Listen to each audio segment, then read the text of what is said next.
Hello. Hello, good afternoon. We are talking today with Anastasia Ilaeira Achourioti from Athens, Greece, who won the Grand Prix for short prose in our 6th International Literary Creation Competition. We are very proud that we had her as a competitor, and we congratulate her for this very beautiful result. Thank you so much for giving me the opportunity. Ilya, can you tell us something about yourself and about the passion of writing? Yes, of course. So I'm 20 years old. I'm from Athens, Greece, and I'm currently studying ancient studies at the University of Amsterdam. As for writing, as far as I can remember, I've always had a passion for it in one way or another. But this past 2 years, it has felt like a calling almost. I think most students can relate, because when you start living on your own, you start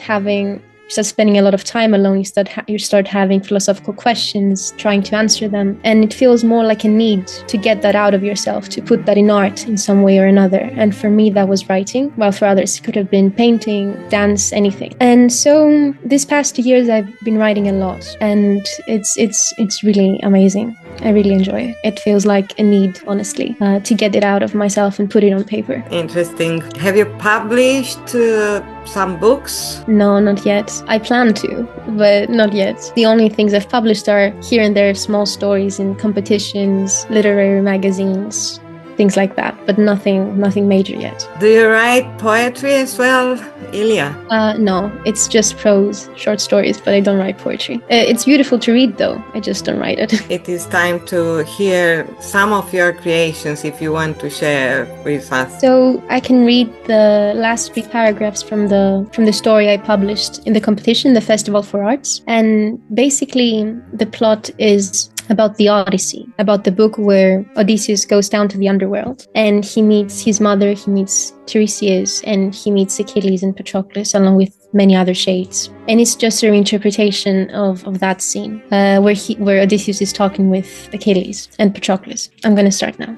Death doesn't happen to us, but to those who leave behind, Patroclus whispers, somehow aware of Odysseus' inner turmoil. It is easy to throw away one's life when they are young. We get swept up by words of fame and destiny, desperate for our lives to mean something more than the short existence the gods grant us. In the end, it is much more glorious to live. He cannot look at them now. How could anyone? An entire generation of young men dead, sacrificed in the name of honor and fame. More and more people appear behind the 2 heroes, Antilochus and Ajax, and soldiers, countless of them, both Greek and Trojan. They feel these fields of death, and it smells like rot. It smells like the burning of corpses. But that is absurd. They're all dead. Their bodies feast for the dogs and vultures of the earth. Only Odysseus stands alive among them, different and bright, like a glittering star amidst their waning darkness. These shades, envious as all wretched things are, craving his blood, wanting to feast on it and be born again. Death is choking him. Or maybe it's the flames. The 2 young heroes appear even younger now before him, the way they were when he took them to war. It makes him sick. Leave, they tell him, but he hears them faintly, as if he's underwater. He starts running towards the sea, where there is life and pain and blood to be spilled and love to be given. Let him live to see his wife and son once more. Please, gods, let him live.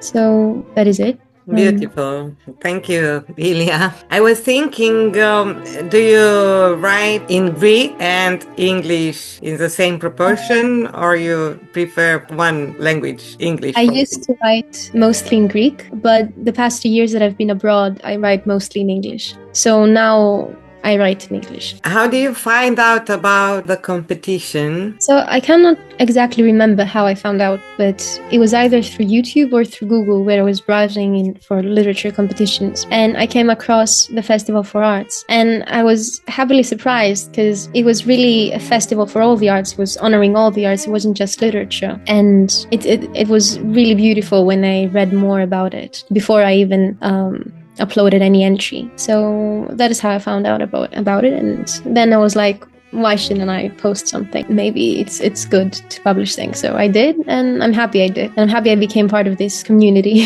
Thank you very much. We are happy you became part of the community as well. It's very valuable for us what you say. Thank you very much. How did you consider the competition, the judging, and the contestants, if you read them, of course? So I think the whole process was beautiful and very well organized. Like, I had read the criteria for the judges. I had read a bit of like the words, the descriptions they had of the judges, and they all seemed like very respectable people. And then I also read the criteria, and they were also very holistic. I think they took into account everything that should be taken into account when it comes to literature and poetry as well, and poetry and prose, I mean. As for the other competitors, I read a lot of them, even poetry, both poetry and prose. I was very happily surprised because there were so many different writing styles and there were so many different themes, and I was reading through them, and even though with some of them I would have never thought that I would write or read something about that specific subject, and yet with all of them, I could relate to something. It related to most people that read it, I mean. So it was very nice because it really shows how literature is something that unifies us all in a way. And yeah, and I'm not, of course, talking just about the pieces that won. I'm talking about all the contestants and their pieces. It was very beautiful. It was really an honor to arts and to literature. Beautiful, thank you. You have a real talent in speaking as well, oratory talent. We go back to you now, and can you share with us some of your plans? Yes, so as I said, I'm studying ancient studies, so I'm studying history, basically. So I'll definitely work in the field of academics in one way or another. I don't know if it's going to be more teaching-based or more research-based. What I'm certain about is that I will write books in one way or another, maybe both fiction and non-fiction. I hope so. So that is the plan. It is not extremely specific, but then again, I don't want to put something extremely specific because I don't want to close any doors that may be open to me in the future. But that is the plan. It's history and literature that I have a passion for, so that is also what I want to pursue as a work, basically. Do you think that we can help you or other writers in order to develop further? What do you think we could do better or more in order to give a hand in this respect? I think the support I've already felt in this community, it was much more than I thought it would be in the beginning. I was very happily surprised about that. It does feel like as a team, as a community, you're very close to the people who took part in the competitions. Also in the festival, I wasn't there. I really wanted to come to Romania, but I couldn't at that specific time. But I'm sure it must have been amazing, and I really wanted to be there. But anyways, maybe another time. So it does feel like you're very close. As for what else you could do, I'm not sure. Maybe just stay in touch with everyone. That is all I can think of, really. Because it is nice to have such communities in this world, because humanities and arts are kind of declining. They are even frowned upon. They are looked down upon by many. And that is, I think, that is a reflection of the world around us and everything that could be wrong with this world. So as much as we can support this kind of communities, that I think we're so much the better for it. Yeah, thank you. Yes, we hope to keep in touch. And you are always invited to our events whenever. Thank you. We had this summer a Greek opera singer, Katerina Economou. Do you want to share with us some final thoughts? I think as humans, because I study history, so it's really amazing to see it, how it moves in circles and in patterns all the time. I see in many fellow students, and many people in general see where this world is heading to right now, and it's not a very beautiful place right now. Seeing the news and seeing what is happening in the world, I think that it is very easy to become cynical. It is very easy to become nihilistic, but that is not the case. Things always change, and they can change for the better. And the more we try to stay close to our soul, to our human side, to arts, to literature, to the humanities, to beautiful things, to things that make us happy, and reflect, and to see that happiness reflected in others as well, and how well not only that makes us feel, but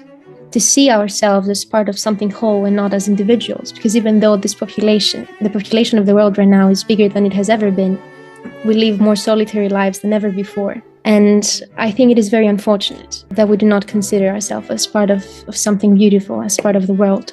So as a final thought, let's not become cynical.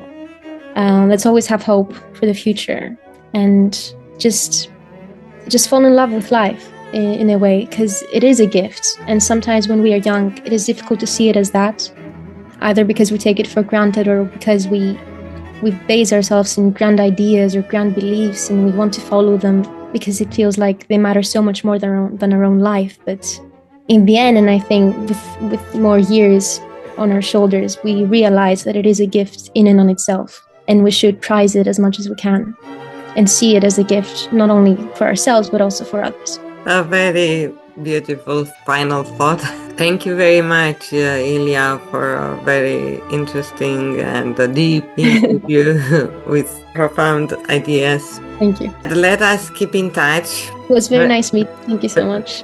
Very nice to meet you too. Thank you, and all the best. Good luck to all your endeavors.